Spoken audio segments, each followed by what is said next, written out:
one key element of an organization in reaching its goals is its team performance. The question is, how can an organization get this right? On this episode, we have so many questions to be answered as regards team performance. I am Adekemi Adefisayo, and you are welcome to CEED CHAT.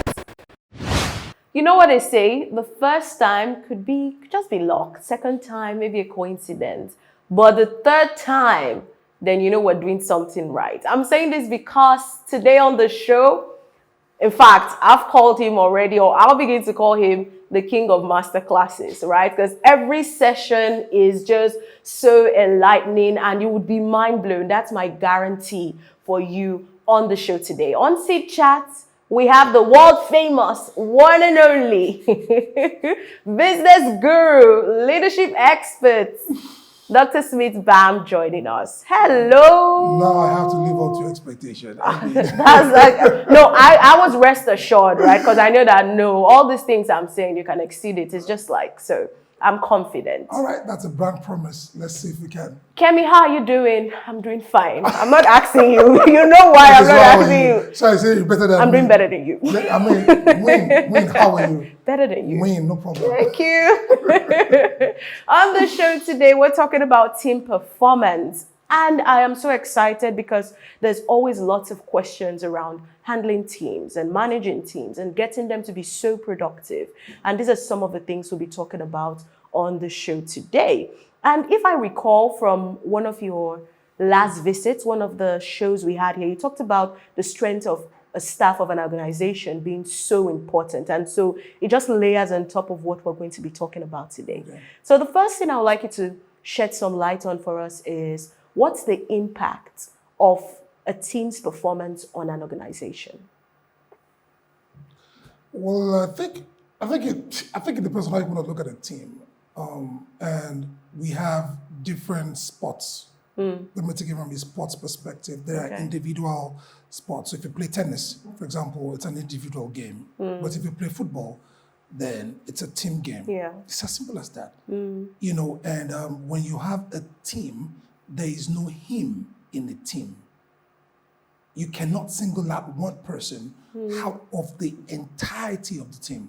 So if you say, for example, you have Messi on the team, Messi is fantastic, but Messi alone cannot take the ball from the goalpost to the other goalpost. So it's a collective effort. Now, if Messi plays very well and his team loses the match, then how do you judge the effectiveness of the team? Now, Messi played well, but we lost. The only way we can justify that Messi is playing well is if we win. We have to win. So when you look at team performance, it's the same thing. The team has to win because the business has to win. So if I trickle this into business, you have different departments in the business. You have production, you have customer service, you have sales and marketing, you have the accounts department, different departments. All these departments need to work in sync so that the business can be successful. Unfortunately, getting them to work collectively together, that's what the problem is. And you see, from experience, I think that one of the major reasons teams don't work is because we reward individual effort as against team effort. It reminds me of your last show when you talked about the fact that you want certain things to happen, but you're doing the opposite. Yeah. So now you want teamwork, but you're rewarding one man. How will that work? So you find team members jeopardizing the effort of the other people. Because when the reward comes, it goes to you. But we work together to make it happen. So companies need to start rewarding team effort if we want people to work together. I think it's that simple. So powerful. You need to begin to reward team effort if you want your team to perform together, collaborate, and deliver results. And my next question just reminds me of a saying that your team is only as strong as your weakest link. Okay. How does an organization effectively measure the performance of their teams? Are there metrics? What are the things to look out for? I think that's also very simple. Every team has a KPI. Every individual on the team has a KPI. Key performing index. That's all. So if we're together on the sales team, You have your own KPIs. I have my own KPIs. Collectively, it becomes the team's KPI. It's that simple. The only thing is there will be times where you will perhaps meet your KPIs and I may draw you backwards. So what needs to happen is you and I need to have a symbiotic relationship such that if I don't do well, you don't do well, because my non-performance is going to affect you. So now we have to work together as a team, because collectively that's how results are going to measure. So the KPI of the team is what we measure to see if the team is doing well, which of course will also be the KPI of each individual on that team put together. Next question. And you'll see why I call him the king of masterclass. Because even as I'm asking the question, I'm like, oh my God, he talked about this at some point. You talked about the fact that leaders are the ones who build an organization and determine whether or not, you know, an organization grows and moves on to the next phase. And so what I would like to ask is, how can a team leader improve and sustain high performance in their team? I'm trying not to talk too long. Okay. It's a very long gist where you talk about what a leader needs to do to make sure his team high performing. It's a very long gist. Give us the compressed version.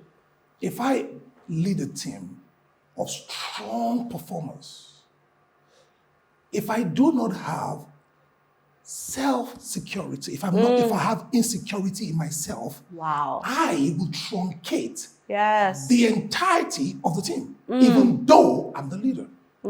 So you see a lot of managers advocating for strong hands, but they cannot handle strong hands. So when you're talking about sustaining the performance of a high-performing team, the leader has to be off the chart. Exactly. So that can actually affect the quality of the team. Now, when teams come together and you have high-performing individuals, you're going to have strong personality clash. Because everybody knows their onions. And now they're going to have this clash. Now, can the leader manage the very fragile, complex relationships of personalities on the team? Can he manage cross-culturally? It's a long gist. The leader must have enough emotional intelligence to be able to manage these.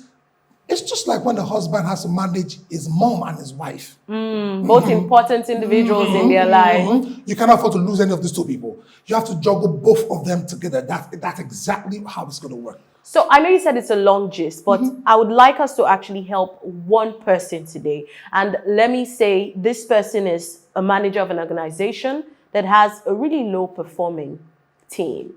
Okay. How do they get them from that low performing status to a high performing level? First of all, recruitment. Who are you hiring? If you hire pigs, they don't sing.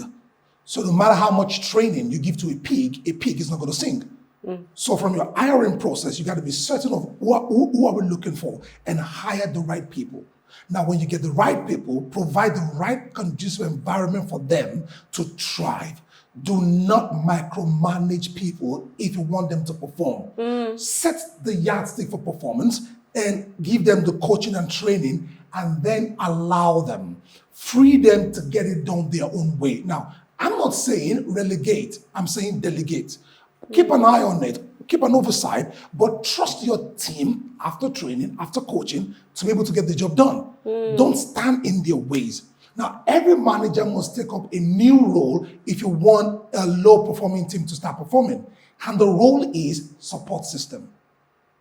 A manager must take on the role of a support system. Your job is not to always be there giving directives. Your job is to remove obstacles. You're like, what you want to achieve? What can I do to make it possible for you? What roadblocks do you have that I can remove out of your way? Wow. That is your job as a manager of a team that wants to perform. Now, when your team knows that, look, every roadblock, this guy's going to get it away. Sometimes, even you, the manager, could be a roadblock.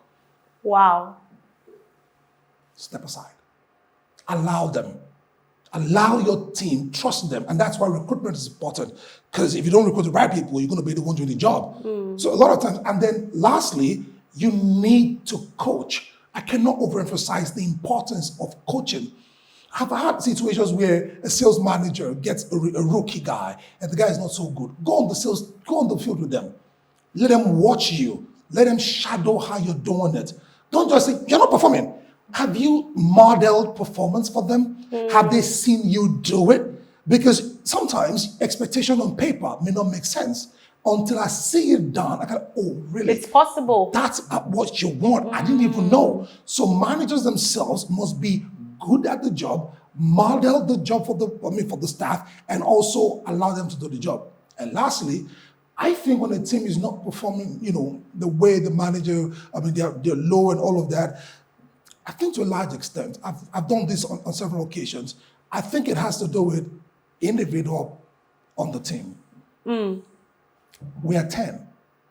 Pareto principle says, out of 10 of us, 2 are doing well, 8 are not. Now, when I'm addressing the entire team as not performing, I need to be careful not to demotivate the 2. So if we're not doing well, let us know it's not doing well. Don't number me and just say among the unfortunate. I am not one of them. Among the unfortunate. I'm not one of them. So meet us on an individual level because our reasons for not doing well can be diverse. So treat us fairly but not equally because our reasons may be diverse. Some people, they don't know how to do it. Some, they don't want to do it. So now you have an issue of incompetence and you have an issue of unwillingness. I think something important that you just made mention of is the fact that the manager has to take the role of being a support system, especially when you spoke about the fact that people could be underperforming for different reasons. And so you have to step out of that office of saying you have to deliver on this target. You have to meet that target to say, what's really going on? How can I support and how can I be of help? And that is really powerful. So the final question for me on the show today would be, how can one help a team? No, let's start from this. How does a team go from being high performing to low performing? And when that happens, how can you put them back in that level that they were?